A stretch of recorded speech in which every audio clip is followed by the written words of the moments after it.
शायद ही कोई ऐसा घर होगा जहाँ सभी के साथ एक जैसा व्यवहार किया जाए, वरना हर घर में ऐसा कोई ना कोई होता है जिसे छोटा कहकर उसकी बातों को अनसुना कर दिया जाता है। उनकी कुंडली में ग्रह स्थिति शायद ऐसी होती होगी जो उनकी बातों को इतनी तवज्जो नहीं दी जाती, और ऐसा ही कुछ हो रहा था मिताली के साथ भी। मिताली शोभा निवास की छोटी बहू थी जिसकी शादी को 1 साल होने को आया था, पर 1 साल में मिताली के जीवन में शायद ही कुछ बदलाव हुआ था। सुबह 8 बजे नहा धोकर तैयार होकर मिताली किचन में आती है। आज तो जरा भी धूप नहीं निकली, सोच रही हूँ सभी के लिए गर्मा गर्म पकोड़े बना दूं, नाश्ते में खाकर सबका दिल खुश हो जाएगा। ये बेसन कहाँ रख दिया है भाभी ने? किचन से मिताली अपनी भाभी को आवाज लगाती है। भाभी, बेसन कहाँ रखा है आपने? दिख नहीं रहा। अरे तू पहले ही आ गई, मैं आ रही थी ना। और बेसन का क्या करना है तुझे? वो मैं सोच रही थी कि सभी के लिए आज नाश्ते में गर्मा गर्म पकोड़े बना दूं। मोनू भी आज घर पर है, वो भी खा लेगा, वरना तो बेचारे को रोज टिफिन का ठंडा खाना खाना पड़ता है। न जाने कब बड़ी होगी ये मिताली। अरे पकोड़े बना लो, सैंडविच बना लो, मजाक है क्या? घर पर ऐसा नाश्ता किया जाता है? इसीलिए तो कोई तुमसे कभी खाने को लेकर डिस्कशन ही नहीं करता। चल अब हट, गैस छोड़, मैं रोटियां बना देती हूँ, तब तक तू सब्जियां काट ले। तभी खेलता हुआ मोनू किचन में आ जाता है। आज कुछ अच्छा अच्छा खिलाओ ना चाची, रोज टिफिन का ठंडा खाना खा खा कर बोर हो गया हूँ। नाश्ता तो पहले ही तय हो गया है मोनू, मैं क्या करूँ? अब हम शाम में कुछ अच्छा स्नैक्स बनाते हैं तुम्हारे लिए, ठीक है? जाओ अब खेलो। क्या खेलो? हाँ दो मिताली, तुम सुबह से तो खेल ही रहा था, कभी ये भी कह दिया करो कि पढ़ो। पर भाभी अभी तो इसके मेन पेपर्स के एग्जाम्स ओवर हुए हैं, बस ड्राइंग ही तो बाकी है, थोड़ा खेल लेगा तो क्या ही हो जाएगा। हाँ तो ड्राइंग के लिए भी तो प्रैक्टिस करनी पड़ती है ना। जाओ मोनू तैयारी करो। मिताली और सीमा मिलकर नाश्ता तैयार कर बाहर सभी के लिए डाइनिंग टेबल पर लगा देती हैं। नाश्ते में रोटी सब्जी देखते ही शोभा कहती है, आज कुछ चटपटा खाने का जी हो रहा था मौसम देखकर। देखा भाभी, पता है मम्मी, मैं भी आज पकोड़े ही बनाने वाली थी, पर भाभी ने मना कर दिया। ठीक ही तो किया उसने, जीभ का क्या है, उसका तो मन करेगा ही चटपटा खाने का, पर उससे शरीर खराब कर ले क्या? मेरी बड़ी बहू बहुत समझदार है। ठीक किया तूने बहू। देख मिताली, तू भी उससे कुछ सीख, किस तरह मन को काबू किया जाता है। दोपहर के बाद रात की किटी पार्टी के लिए शोभा साड़ी पहनकर ट्राई कर रही थी। देख तो मिताली कैसी लग रही है साड़ी, जच रही है ना? साड़ी तो बहुत सुंदर लग रही है मम्मी जी, पर ब्लाउज मैच नहीं कर रहा। तुम आजकल के लोगों को ना हर चीज में बुराई ही निकालनी है। मैं भी पागल हूँ जो तुझसे पूछने आ गई। अरे सीमा, जरा मेरी साड़ी फाइनल करवा दे बेटा रात की किटी के लिए। अब राय लेनी ही नहीं होती है तो पूछते क्यों हैं ये लोग। रात के वक्त शोभा की सारी सहेलियां किटी पार्टी करने उसके घर पहुंचती है। आज जरा गर्मी सी लग रही है ना, कुछ ठंडा पीने का मन कर रहा है। नहीं तो ड्रिंक्स में चाय हटाकर आज कोल्ड ड्रिंक ही सर्व करवा दूं क्या? शोभा ये कह रही होती है, तभी इत्तेफाकन मिताली कोल्ड ड्रिंक्स लेकर वहां पहुंच जाती है। देखिए, इस लड़की को साल भर होने आए शादी को, पर इस लड़की को अभी तक इतनी अकल नहीं आई। अरे बहू, रात के वक्त कोल्ड ड्रिंक कौन देता है? कोल्ड ड्रिंक पिलाकर सबका गला खराब करना है क्या? अच्छा जा, अब चाय बनाकर लेकर आ। फिर दूध सवेरे वाली लेनी है मम्मी जी की कल वाली, वो भी आप बता दीजिए, वरना शायद चाय बनाने के बाद आप कहेंगी गलत दूध की चाय बना दी मिताली तूने। इसकी इन्हीं हरकतों के कारण हमारा घर का सारा काम ना बड़ी बहू ही संभालती है। न जाने वो नहीं रहती तो हमारा क्या होता। अब चल अंदर बताती हूँ। शोभा की ऐसी हरकतों को देखकर उसकी सहेलियां आपस में एक दूसरे से कहती हैं, गजब किस्म की औरत है शोभा जी, अभी खुद ही कोल्ड ड्रिंक लाने की बात कर रही थी और वहीं जब मिताली लेकर आ गई तो उसे खरी खोटी सुनाने लगी। अरे इसका आज का नहीं है, हमेशा से ऐसी है ये, पिछले 1 साल से देख रही हूँ। मिताली बेचारी सारा काम करती है, उसके बाद भी बेचारे को रत्ती भर भी इज्जत नहीं मिलती। ईगो बबली, ईगो, उसकी बात मान लेंगे तो इनका ईगो हर्ट हो जाएगा ना। और कुछ इसी तरह सभी मिलकर मिताली को कॉर्नर किए देते थे। किसी भी इम्पोर्टेंट बात में उसकी राय नहीं ली जाती थी, और अगर वो आगे जाकर राय दे भी दे बताऊं क्यों, दिखाई देती हूँ। 3 दिनों बाद मोनू के स्कूल की छुट्टियां हो जाती है और वो स्कूल से घर आकर सभी से कहता है, चाचा दादू दादी मेरी स्कूल की छुट्टियां हो गई, बस एक ड्राइंग का एग्जाम था, वो भी किसी तरह निपट गया। ये तो बड़ा अच्छा हुआ। एग्जाम खत्म होने की खुशी में क्या लेगा मेरा मोनू दादी से, हैं? मुझे कहीं घूमने जाना है दादी, इस बार ठंड की छुट्टी में भी हम नहीं गए थे। ये तो बहुत सही कह रहा है मेरा पोता। बताओ कोई इसे घूमने भी नहीं ले जाता। पर तेरे दादू तुझे जरूर बाहर लेकर जाएंगे बेटा। आज रात के खाने पर इस ट्रिप का डिस्कशन हो ही जाए। और रात के खाने पर संतोष सभी से इस बात का जिक्र करता है। तो 5 दिन की छुट्टियों पर तो हम जा रहे हैं। अब किस तरह क्या मैनेज करना है, कहाँ जाना है, वो तुम लोग देख लो, पर छुट्टियाँ तो फिक्स है बाबा। तो क्यों ना हम आपके गांव चले पापा जी? कितनी कहानियां सुनाते हैं आप अपने गांव की। इसी बहाने मोनू गांव भी देख लेगा। गाँव? वाह, तू तो रहने ही दे मिताली, बताया भी तो मेरा ससुराल। अरे पूरा जीवन वहीं गुजरा है मेरा, कोई और जगह बता। तू बीच पर जाना कैसा रहेगा मम्मी जी? तू मुंह ही क्यों खोलती है मिताली? मुझे तो समझ में नहीं आता। पानी में ले जा सबको, काले पीले होकर लौटेंगे सब। कितनी धूप होगी वहां पर? फरवरी के महीने में तो इस तरह के बीच पर जाया जा सकता है भाभी। उसके बाद तो एक्चुअल धूप शुरू होती है, इसलिए कह रही हूँ बीच सही रहेगा। इसे डिस्कशन में रखते ही क्यों है पापा जी आप? अंडे से तो निकली नहीं और ज्ञान दे रही है। बीच पर ले जाओ, समुद्र है वहां। मोनू को कितना खतरा हो सकता है, बच्चा है वो। शैतानी में समुद्र की तरफ चला गया तो फिर क्या करेंगे हम, बता? तो फिर आप देख लीजिए कहाँ जाना है, मेरा क्या है, मैं तो कहीं भी चली जाऊंगी। पहाड़ियों पर चलते हैं, उससे अच्छा कोई दूसरा डेस्टिनेशन मुझे समझ में नहीं आ रहा। क्या कहती हो मम्मी जी? इसी बहाने आप पहाड़ और बर्फ भी देख लेंगी। आपने अब तक पहाड़ नहीं देखे ना? देखा बहू, ये होता है बड़प्पन, ये होती है समझदारी। तो फिर पहाड़ों का फाइनल कर लो। नहीं भाभी, अभी तो हर जगह लैंडस्लाइडिंग हो रही है। मेरे हिसाब से अभी पहाड़ों पर जाना बिल्कुल भी सेफ नहीं है। तू ना रहने दे, जानती ही क्या है पहाड़ों के बारे में। बचपन बीता है वहां मेरा। तो ये डिस्कशन यहीं खत्म करते हैं। सब अपने अपने कपड़े पैक कर लो, 2 दिन के बाद की टिकट्स करवा रही हूं मैं। और हमेशा की तरह मिताली की बात पर कोई ध्यान ही नहीं देता। रात को टेंशन में मिताली अपने कमरे में खुद से ही बात कर रही थी। हद है, ये लोग भी कुछ मानने को तैयार ही नहीं होते। पर मुझे किसी भी तरह इस ट्रिप को कैंसिल करना होगा। मिताली का टेंशन से भरा चेहरा देखकर राहुल कहता है, घर वालों की बात का बुरा लगा मेरे बच्चे को? अरे क्यों ध्यान देती हो मिताली सबकी बातों पर? एक कान से सुनो, दूसरे से निकाल दो, दिल पर मत लिया करो। इनका कुछ नहीं हो सकता। इन्होंने मान लिया है कि तुम जो भी बोलोगी वो गलत ही होगा। अरे इग्नोर करो। बात वो नहीं है राहुल, भाभी ने सबकी परसों की ही टिकट बनवा ली है। मेरे हिसाब से अभी जाना सही नहीं होगा। तुम कैसे भी करके 2-3 दिनों के लिए प्लान पोस्टपोन करवा सकते हो क्या? ठीक है, फिर मैं सबको बोल देता हूँ कि मेरे ऑफिस का कोई काम आ गया है, तो ये 3 दिन छोड़कर वीकेंड पर निकलते हैं।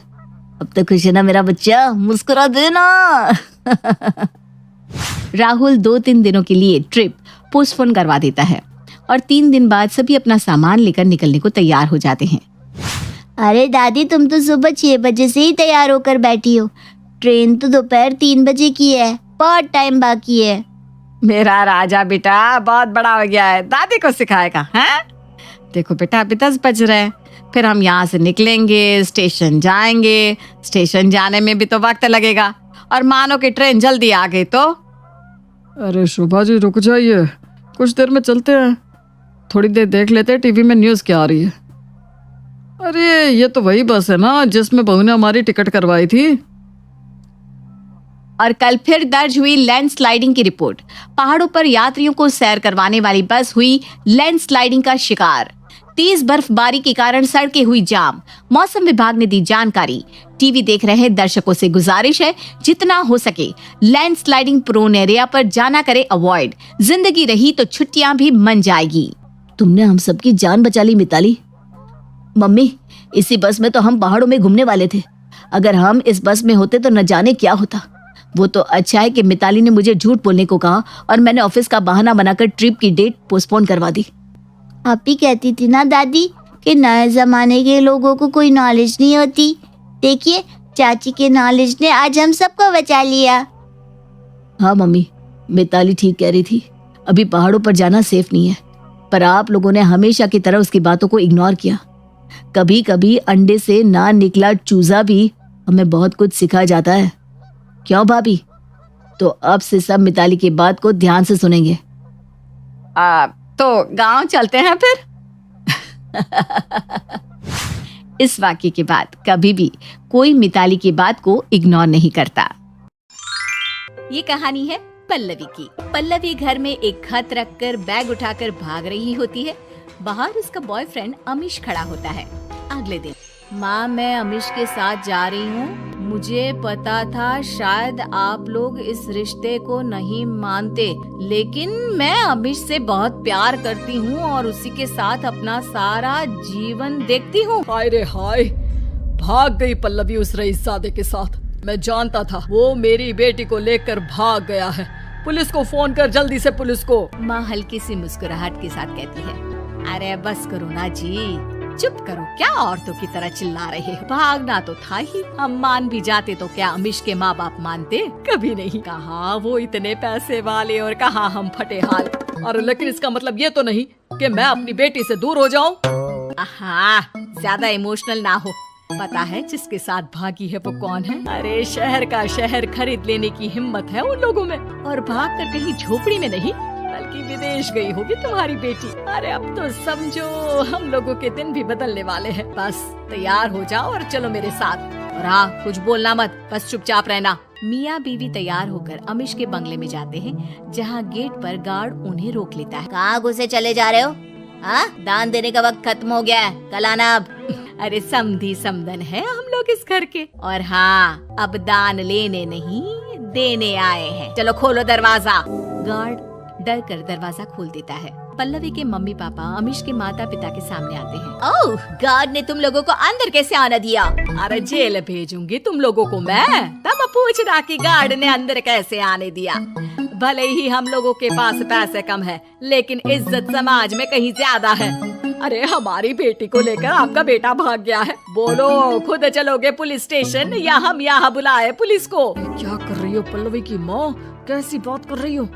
अरे चुप रहो जी, ये लेटर सबूत है कि आपका लड़का हम लोगों की लड़की को लेकर भाग गया है। अब क्या था, वो लोग घर चेक करते हैं, जहाँ अनीश के कमरे से भी उन लोगों को वही लेटर मिलता है। अरे लड़की वालों की सुनवाई होती है हर जगह। मेरी इकलौती बेटी, अब लोगों के बुढ़ापे का सहारा। जाओ, जहाँ जाकर रिपोर्ट करनी है कर दो, निकलो यहाँ से। और इज्जत से रहना है तो कितने पैसे चाहिए मुंह बंद करने के लिए, ये बोलो, लो और भागो। अब आए ना लाइन पर, 5 लाख दे दो, बाकी का हिसाब बाद में। कैसा हिसाब? 5 लाख पकड़ो और शक्ल मत दिखाना बिल्कुल भी। कुछ साल बीत जाते हैं। बीच बीच में पल्लवी की माँ लड़के के माँ के घर जाकर कुछ थोड़ा बहुत पैसा ले आती। पिता लाख बना करता, लेकिन एक न मान। फिर एक दिन पल्लवी के घर का फोन बजता है। पल्लवी बेटा, कहाँ है बेटा? तुझे देखने को आंखें तरस गई, एक बार आजा। पापा मुझे माफ कर दीजिए, लेकिन हम लोगों के रिश्ते को कोई नहीं मानता, इसलिए मुझे घर से भागना पड़ा। पर पापा, हम लोग मुंबई में हैं। मेरे हस्बैंड का यहाँ बहुत अच्छा बिजनेस है, हम लोग बहुत खुश हैं। मैं जरूर आप लोगों से मिलने आऊंगी। तभी फोन माँ ले लेती है। अरे हाँ बिल्कुल आना, तेरा ही तो घर है। लेकिन एक बात कान खोल कर सुन ले, उस लड़के को छोड़ कर आना, हम लोग तेरी यहाँ दूसरी शादी करवा देंगे। कैसी बात कर रही हो माँ? हम लोगों का अब बच्चा होने वाला है। अरे जानती है तू, तेरे बाद हम लोगों को कितना परेशान किया जा रहा है, लोग क्या क्या बातें करते हैं। अरे तू तो बम्बई जाकर बैठ गई। यहाँ जिस मोहल्ले में हम लोग रहते हैं, लोगों ने बातें बना बना कर हम लोगों का निकलना ही बंद करवा दिया है। माँ, वो तो अनीश के घर में भी होगा ना, उनके भी तो माता पिता को ये झेलना पड़ रहा होगा। अरे ना जी ना, उन लोगों का तो पॉश कॉलोनी में घर है, कार में बैठकर सटक कर निकल जाते होंगे। यहाँ जैसे थोड़े ना कि चौराहे पर खड़े होकर 10 बार रिक्शा रिक्शा चिल्लाओ। पल्लवी फोन रख देती है, लेकिन वो अपने घर में परेशान सी घूम रही होती है और अमीश उसे देखकर पूछता है, क्या हो गया पल्लवी, घर की याद आ रही है क्या? मेरे कारण तुम्हें अपना परिवार छोड़ना पड़ा? अरे नहीं नहीं, वो तो तुमको भी छोड़ना पड़ा है परिवार, लेकिन हम दोनों के स्टैंडर्ड का फर्क है। मेरे माता पिता को सोसाइटी की काफी बातें सुननी पड़ रही है। आज माँ को फोन किया था। पल्लवी अमीश को सारी बात बता देती है और रोने लगती है। लानत है मेरे जैसी लड़की पर, कहाँ लो क्लास सोसाइटी में माँ पापा को छोड़कर आ गई। अरे मेरी हीरोइन, इतनी सी बात पर रो रही हो? वहाँ के किसी पॉश इलाके में मैं उन लोगों को घर और एक कार दिला देता हूँ, फिर वो भी निकलेंगे फर्राटे से, ठीक है? फिर क्या था, पल्लवी पापा को नया घर और कार दिला देती है। अरे नहीं चाहिए तुम्हारा दिया कुछ भी। ठीक है माँ, फिर मैं इनको बोल देती हूँ कि रहने दे। अरे ना मतलब तो जिद कर रही है तो ठीक है, चलते हैं। वैसे भी यहाँ रहना तो मुश्किल हो ही गया है बेटा। मोहल्ला छोड़ते वक्त माँ पड़ोसियों के सामने जोर जोर से शेखी बगाड़ती है। अरे क्या करें, अब इस मोहल्ले में घुटन होने लगी है। मैंने तो सोच लिया कि इसे किराए पर चढ़ाकर हम लोग सिविल लाइंस में रहने जाएंगे। अरे क्या बात है, लग रहा है इसकी लॉटरी लग गई है। अरे नहीं, पल्लवी ने कोई लंबा हाथ मारा है। दिखती कहाँ है वो आजकल? माँ आप लोग शिफ्ट हो गए? अरे हो तो गए पल्लवी, लेकिन तूने तो नाक कटा दी। मोहल्ले में मन ही नहीं लगता। यहाँ ना तो टीवी है, ना कोई मनोरंजन के साधन। अब क्या था, जैसे जैसे माँ कहती जाती वैसे वैसे पल्लवी भी माँ के घर में चीजें भरती जाती। एक दिन, माँ अब मुझे बच्चा होने वाला है। मेरी सास ने तो मुझे अपनाया नहीं, लेकिन आप तो आ ही सकती है ना। मुझे ऐसे वक्त में आपकी बहुत जरूरत है। माँ जो कि बेटी से सिर्फ पैसे के लिए जुड़ी थी, अब काम की बात आई तो बिफर गई। अरे ना जीना, मैं ना आ पाऊंगी मुंबई। तुमको तो पता ही है, हमारे घर बेटी के घर का पानी भी नहीं पीते। मैं तो किसी हाल में नहीं आ पाऊंगी। ऐसे भी कमजोर हो चुकी हूँ मैं लोगों के ताने सुन सुन कर बिटिया। पल्लवी समझ जाती है कि उसकी माँ को उससे क्या चाहिए। अब तक वो अपने भागने की कीमत चुका चुकी। अब माँ का फोन आता भी है तो पल्लवी फोन उठाती ही नहीं। हेमा एक घरेलू औरत है जिसने अपने ससुराल को बेहतर तरीके से संभाल रखा है। एक दिन अर्चना हेमा से कहती है, बहू अब इस घर में किलकारी कब गुंजेगी? बैठे बैठे मैं भी बोर हो जाती हूँ। अपने पोते पोतियों के साथ खेलूंगी तो मेरा भी मन लगा रहेगा। मम्मी जी अभी तो बच्चा करने का मेरा कोई इरादा नहीं है। पहले देवर जी की शादी करवा दूं, फिर जाकर मैं बच्चा करूंगी। नहीं तो मुझे दिन भर घर की चिंता लगी रहेगी। काम कैसे होगा? अरे वो सब तो हो जाएगा, ये मुझे कुछ नहीं पता। तू मुझे बस एक पोता या पोती दे दे, घर के काम मैं कर लूंगी। मम्मी जी आप तो ऐसे कह रही हैं जैसे बच्चा मेरी गोद में है और आपको दे दूं मैं। अर्चना हेमा से मुंह फुलाकर बैठ जाती है। इधर अर्चना निशान से हेमा की शिकायत करती है। बहू ना मेरी एक नहीं सुनती, तू ही उसे समझाना बेटा, मेरा मन नहीं लगता। अपने पोते पोतियों को देखकर मेरी उम्र 10 साल और बढ़ जाएगी। मुझे उनके साथ खेलना है। हाँ माँ तुम चिंता मत करो, मैं तुम्हारी बहू को समझाता हूँ। इधर अर्चना की बात हेमा के दिमाग में चलती रहती है। उधर रात को खाना खाने के बाद जब निशान और हेमा अपने कमरे में होते हैं तब निशान हेमा से कहता है, हेमा माँ जो कह रही है वो कर दो ना, वो भी तो अपनी जगह सही है। मुझे पता है लेकिन उनकी तबीयत भी तो ठीक नहीं रहती। देवर जी की शादी की जिम्मेदारी मेरी है। बस उनकी शादी हो जाए फिर मैं बच्चे कर लूंगी ना। बच्चे के साथ शादी का घर संभालना मेरे लिए कितना मुश्किल होगा। तुम्हें बच्चे चाहिए तो अपने भाई के लिए लड़की देखना शुरू कर दो। सब मुझे ही समझाने में लगे हैं, ये नहीं सोचते कि मैं सब कैसे करूंगी। हेमा मुंह घुमाकर लेट जाती है। तभी निशान उसे मनाता हुआ कहता है, अच्छा मेरी रानी तुम जैसा कहोगी मैं वैसा ही करूंगा। अब तो गुस्सा थोप दो, मैं कल से ही तुम्हारे लिए एक सुंदर सी देवरानी ढूंढना शुरू कर देता हूँ ताकि वो तुम्हारा आकर हाथ बटा सके। हेमा मुस्कुराकर निशान के गले लग जाती है। अगले दिन निशान अपने जान पहचान में सबको जीतू के लिए लड़की देखने को कह देता है। इधर हेमा भी पंडित जी को घर बुलवाती है और पंडित जी हेमा के ससुराल आते हैं। क्या बात है बहू, मुझे आज कैसे याद कर लिया? पंडित जी आपको पता है ना, जीतू की उम्र शादी लायक हो गई है तो उसी सिलसिले में आपको बुलाया है। मैं समझ गया बहू। अब देखो मैं जीतू के लिए एक से एक रिश्ते लाता हूँ, लेकिन मैं कह देता हूँ अर्चना बहन, निशान की शादी में तुमने कुछ नहीं दिया था, लेकिन जीतू की शादी में मुझे सोने की चैन चाहिए। अरे मिल जाएगी पंडित जी, आप बस एक अच्छी सुंदर सुशील लड़की ढूंढ लीजिए। ये लीजिए, ये जीतू का बायोडेटा और फोटो है। तभी अर्चना हेमा को ताना देते हुए पंडित जी से कहती है, जो कहोगे दे दूंगी, लेकिन बहू ऐसी चाहिए जो मुझे आने के साथ ही पोते पोतियों का मुंह दिखा दे, वरना आजकल की लड़कियों के चौंचले बहुत है। हेमा को ये सब सुनकर बहुत बुरा लगता है, लेकिन वो अर्चना से कुछ नहीं कहती। दिन बीतने लगते हैं और 1 महीने बाद पंडित जी एक लड़की का रिश्ता लेकर हेमा के पास आते हैं। बहू ये लड़की देख, जैसी तुझे चाहिए थी वैसी ही सुशील, सुंदर और संस्कारी है। हेमा कुछ कहती उससे पहले ही जीतू कहता है, भाभी ये सब क्या है? मेरे लिए लड़की देखी जा रही है, वो भी मुझसे पूछे बिना। ये सही नहीं है।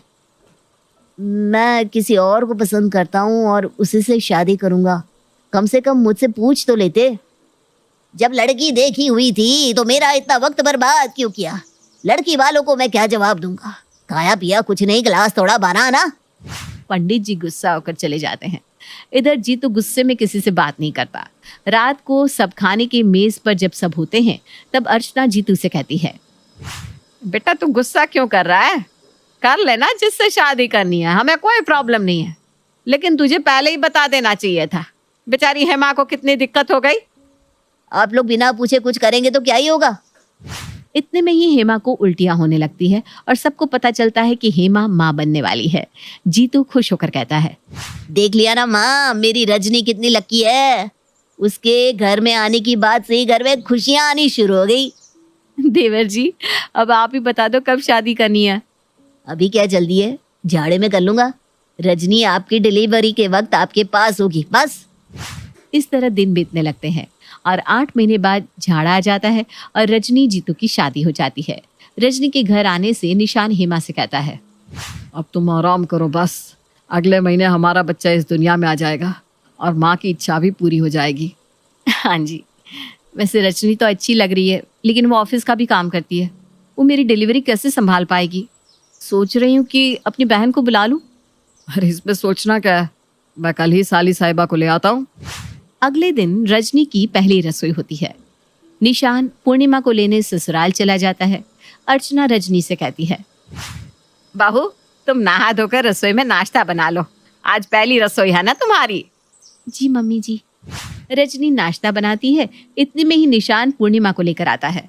सब एक साथ नाश्ता करते हैं और रजनी के खाने की तारीफ करते हैं। तभी हेमा कहती है, रजनी खाना तो बहुत अच्छा बना है। रजनी के हाथों में बरकत है, बरकत। बीवी किसकी है? मुझे तो पहले से ही पता था। मेरी रजनी सब काम में माहिर है। अचानक ही हेमा को उसी वक्त दर्द शुरू हो जाता है और वक्त से पहले ही हेमा एक प्यारी सी बेटी को जन्म देती है। बेटी के जन्म से पूरे परिवार में खुशी छा जाती है। रजनी के पैर देख लो, कितने शुभ है माँ। आते ही तुम्हें अपनी पोती मिल गई। अरे बहू तो लक्ष्मी है। मेरी पोती के आने से घर में खुशी छा गई है। आज से इसका नाम खुशी होगा। हेमा खुशी के साथ अस्पताल से घर आती है। पूर्णिमा हेमा के घर के सारे काम करती है और खुशी को भी संभालती है। इधर रजनी अगले दिन से ही ऑफिस जाना शुरू कर देती है। भाभी आपको पता है ना, शादी के वक्त ही मैंने कितनी छुट्टियां ले ली थी, वरना मैं नहीं जाती। मुझे भी अच्छा नहीं लग रहा पूर्णिमा काम कर रही है। अरे कोई बात नहीं रजनी, मैं समझ सकती हूँ, तुम बेफिक्र होकर जाओ। रजनी ऑफिस चली जाती है। इसी तरह दिन बीतने लगते हैं और 1 महीने बाद हेमा पूर्णिमा से कहती है, पूर्णिमा तूने मेरी बहुत मदद की है, अब मैं ठीक हूँ। महीने भर आराम कर लिया है मैंने, अब मैं संभाल लूंगी। कल तेरे जीजाजी तुझे छोड़ आएंगे। हाँ तू भी ना दीदी, अब परिवार में क्या मदद, एक पल में ही पराया बना दिया ना मुझे। अरे हट पगली। अगले दिन निशान पूर्णिमा को उसके घर छोड़ाता है। हेमा पहले की तरह ही घर की भागदौड़ अपने हाथ में ले लेती है। रजनी के आने से हेमा को एक जरा मदद नहीं मिलती, लेकिन फिर भी वो किसी से कुछ नहीं कहती। एक दिन अर्चना हेमा से कहती है, तू ही पूरा दिन काम करती रहेगी तो रजनी कैसे घर गृहस्थी संभालना सीखेगी? आज से सुबह का खाना रजनी बनाएगी। मम्मी जी उससे वक्त कहाँ मिलता है अपनी ऑफिस से।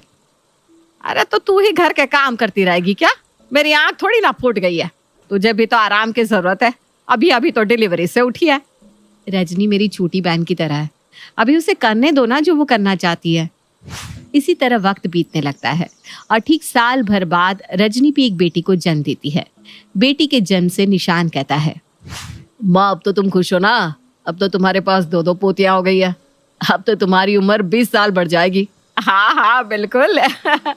आज से रजनी की बेटी का नाम अनाया। रजनी अनाया को जन्म देती है, लेकिन उसका पालन पोषण हेमा ही करती है। रजनी निश्चिंत होकर आराम से कुछ वक्त बाद अपना ऑफिस फिर से ज्वाइन कर लेती है। इधर हेमा अपनी दोनों बेटियों और घर की जिम्मेदारियों में फंस कर रह जाती है। एक दिन पूर्णिमा हेमा को फोन करती है। बड़े दिन हो गए दीदी, तुम मायके नहीं आई हो। कुछ दिनों के लिए घर चली आओ ना। खुशी तो बड़ी भी हो गई होगी। अरे खुशी तो बड़ी हो गई है, लेकिन मेरी अनाया ना अभी छोटी है। इधर उधर आने जाने से उसे ठंड लग जाएगी।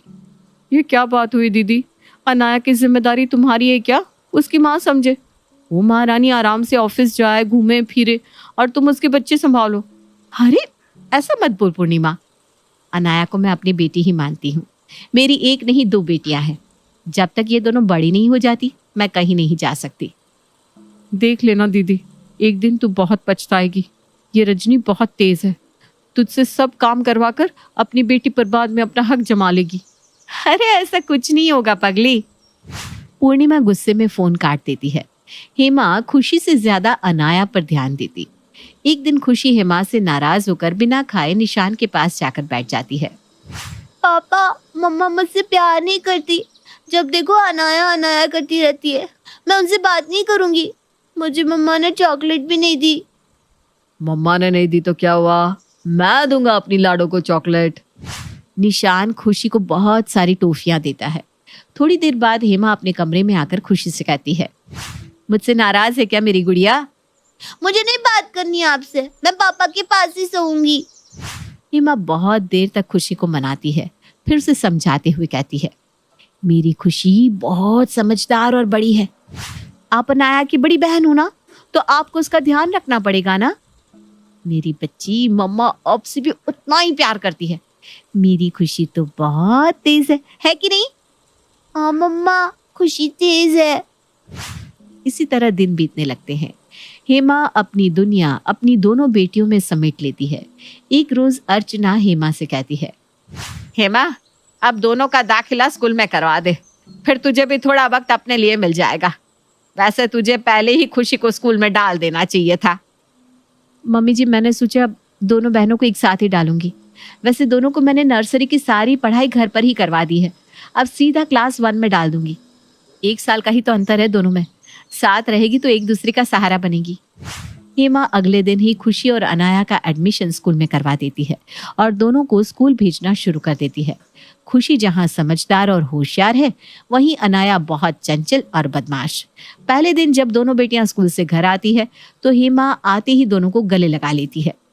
चलो दोनों झटपट खाना खा लो, फिर दोनों का होमवर्क करवा दूंगी। ओके बड़ी माँ। मम्मा, बस में ना अनाया बदमाशी कर रही थी। ऐसे नहीं बोलती बेटा, तो अपनी बहन का ध्यान रखना। हाँ। शाम को हेमा दोनों बेटियों को होमवर्क करवाने के लिए बैठती है। खुशी और अनाया दोनों अपनी कॉपी निकालती हैं। खुशी, ये मैथ मैंने तुमको बताया था ना, तुम इसे बनाओ। अनाया, तुम कॉपी निकालो अपनी। खुशी अपना होमवर्क करती है और अनाया को एक एक करके बता बता कर हेमा को होमवर्क करवाना पड़ता है। बीच में खुशी कहती है, मम्मा ये बताओ ना। सुनो ना मम्मा। अरे रुक जा ना खुशी, पहले अनाया का होमवर्क पूरा करवा देती हूँ। मम्मा मुझे थोड़ा सा तो बताना है। आप बस अनाया अनाया करती रहती हो। आपको बस उससे ही प्यार है। खुशी उठकर अर्चना के पास जाती है और उसे सब कुछ बताती है। तब अर्चना हेमा से कहती है, हेमा तू भूल तो नहीं गई? खुशी तेरी अपनी बेटी है। तू खुशी के साथ सही नहीं कर रही बेटा। मम्मी जी, दोनों मेरी ही बेटियां हैं, लेकिन अनाया पढ़ने में कमजोर है तो मुझे उसे ज्यादा वक्त देना पड़ता है। दिन बीतने लगते हैं। रजनी को ये तक पता नहीं होता कि उसकी बेटी कौन से स्कूल और क्लास में है। एक रोज रजनी की सहेली मोनिका उसके घर उससे मिलने आती है। अनाया को देखकर कहती है, ये तेरी बेटी है? हाँ, क्यों? अनाया मेरी ही बेटी है। ये मेरे बेटे के स्कूल में पढ़ती है और उसकी क्लास में उसकी बगल वाली सीट पर ही बैठती है। ओह अच्छा, देख ले, हमारी तरह हमारे बच्चे आपस में अच्छे दोस्त बन जाएंगे। एक बात कहूँ रजनी, बुरा मत माना, तेरी जिठानी की बेटी तो बहुत अच्छे से रहती है और अनाया को तो इस तरह क्यों रखती है? तो क्या कह रही है? क्या बात है? पूरी बात बता। एक दिन स्कूल में अनाया की क्लास टीचर उसे बहुत डांट रही थी उसके कपड़ों को लेकर। सच में यार, उसके कपड़े गंदे रहते हैं। लगता ही नहीं कि वो एक अच्छे घर की बेटी है। टीचर उसे क्लास के बाहर खड़ा करके रखी थी, लेकिन खुशी तो एकदम टिप टॉप रहती है। उसके कपड़े आयरन किए होते हैं, जूते चमकते रहते हैं।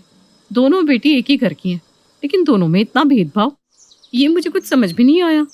यार बोलना तो नहीं चाहिए, लेकिन तू अनाया का ध्यान रखा करना। ये सुनते ही रजनी के होश उड़ जाते हैं। मेरी जेठानी को आज मैं नहीं छोड़ूंगी। अनाया को वही स्कूल भेजती है। अच्छा तो ये बात है, अपने बच्चे ना किसी के ऊपर नहीं छोड़ने चाहिए। बता देती हूँ, तेरी जेठानी अपनी बेटी को प्यार करेगी और बेचारी अनाया इसी तरह किसी गरीब बच्चे की तरह रह जाएगी। मेरी बेटी के साथ मैं ऐसा नहीं होने दूंगी। मोनिका चली जाती है और रजनी हेमा के पास जाकर उस पर बरस पड़ती है। मेरी बेटी किसी के ऊपर बोझ नहीं है, उसे कहीं से उठा कर नहीं लाई हूं मैं, समझिए आप। मेरी बेटी के साथ इतनी नाइंसाफी हो रही है और मुझे पता तक नहीं चलने दिया आपने। ये क्या बोल रही हो तुम रजनी? अनाया मेरी भी बेटी है। बेटी बोलने में और होने में बहुत अंतर होता है भाभी। मैंने उसे आपके ऊपर छोड़कर बहुत बड़ी गलती कर दी। आज से उसकी माँ उसके लिए सब कुछ करेगी। चल अनाया। हेमा फूट फूट कर रोने लगती है। बहू, तो खुशी को लेकर अपने मायके चली जा। रजनी को पता चलना चाहिए कि अनाया को संभालना कितना मुश्किल है। अपने बच्चे को छोड़कर तुमने अनाया को वक्त दिया। रजनी को उसकी गलती अब समझ आना बहुत जरूरी है। तभी खुशी हेमा के आंसू पोंछते हुए कहती है, मम्मा रो मत। अनाया आपके पास नहीं तो क्या हुआ, आपकी खुशी आपको छोड़कर कहीं नहीं जाएगी। आप ही कहती है ना अनाया बच्ची है, तो आप चिंता क्यों करती हो, वो खुद आ जाएगी। चल बेटा, हम नानी के घर चलते हैं। हेमा खुशी को लेकर अपने मायके चली जाती है। इधर रजनी अनाया से कहती है, अनाया बेटा, तुझे जो भी खाना है मुझसे कहना, मैं तेरे लिए बना दूंगी। कल स्कूल है ना तेरा, मैं तेरे कपड़े तैयार कर देती हूँ। कल से मेरी बेटी खुशी से भी अच्छी लगेगी। हाँ मम्मा, मेरा होमवर्क बाकी है, मुझे होमवर्क करवाने में मदद करो। हाँ हाँ मेरी गुड़िया, तू बैग से कॉपी निकाल। रजनी कॉपी देखती है। बेटा मैं तुझे बता देती हूँ कैसे बनाना है, फिर तू खुद बना लेना। मैं तब तक तेरे कपड़े आयरन कर दूंगी। रजनी जैसे ही उठने लगती है वैसे ही अनाया उसका हाथ पकड़कर कहती है, मम्मा, बड़े मम्मा मेरे पास बैठी रहती थी जब तक मैं पूरा होमवर्क नहीं बनाती थी। अरे बेटा ऐसा थोड़ी ना होता है, तू खुद से बना। रजनी आयरन करने चली जाती है। इधर अनाया उठकर खेलने लगती है। आयरन के बाद रजनी जैसे ही देखती है कॉपी किताब फेंक कर अनाया तो खेल रही है। रजनी को गुस्सा आने लगता है। अनाया, तुमने होमवर्क नहीं किया? मम्मा मुझे भूख लग रही है। ठीक है, रोटी बनाकर लाती हूँ अभी। रजनी आलू पराठा बनाकर लाती है। पराठा देखकर अनाया कहती है, मुझे पतले पतले पराठे खाने हैं, ये नहीं खाऊंगी। ठीक है, तू एक बार दूध पी ले। रजनी दूध लाकर अनाया को देती है। दूध देकर अनाया ग्लास को हाथ मार देती है और बेड पर पड़े स्कूल ड्रेस को मोड़कर कहती है, मैं बिना कॉर्नफ्लेक्स दूध नहीं पीती। बड़ी मम्मा कितने अच्छे से खिलाती है। रजनी अनाया को एक थप्पड़ मारती है। अनाया रोने लगती है। अनाया को रोता देख अर्चना वहां आकर कहती है, तू एक दिन में इतनी परेशान हो गई? तो सोच, हेमा कैसे दो दो लड़कियों को संभालती होगी। तूने किसी और के कहने पर हेमा को कितना कुछ कह दिया। आज तक बच्चे कभी संभाले हैं जो अनाया तुझसे संभलेगी? अनाया को संभालना इतना आसान नहीं है। हेमा की गलती है जो अपने बच्चे से भी ज्यादा अनाया को प्यार किया। अनाया को मार कर क्या होगा? रो मत बेटा, यहाँ। रजनी उसी वक्त हेमा के मायके जाकर उससे माफी मांगते हुए कहती है, मुझे माफ कर दो भाभी, अनाया की असली माँ आप ही हो। आप अपने घर चलो भाभी, मुझे माफ कर दो। अब से मैं भी घर के काम आपके साथ करूंगी और नौकरी छोड़ दूंगी। रो मत, कोई बात नहीं रजनी। रजनी हेमा और खुशी को लेकर अपने घर वापस आ जाती है। अब रजनी और हेमा दो बहनों की तरह रहने लगती है और रजनी ऑफिस छोड़कर हेमा के साथ घर के काम करने लगती है।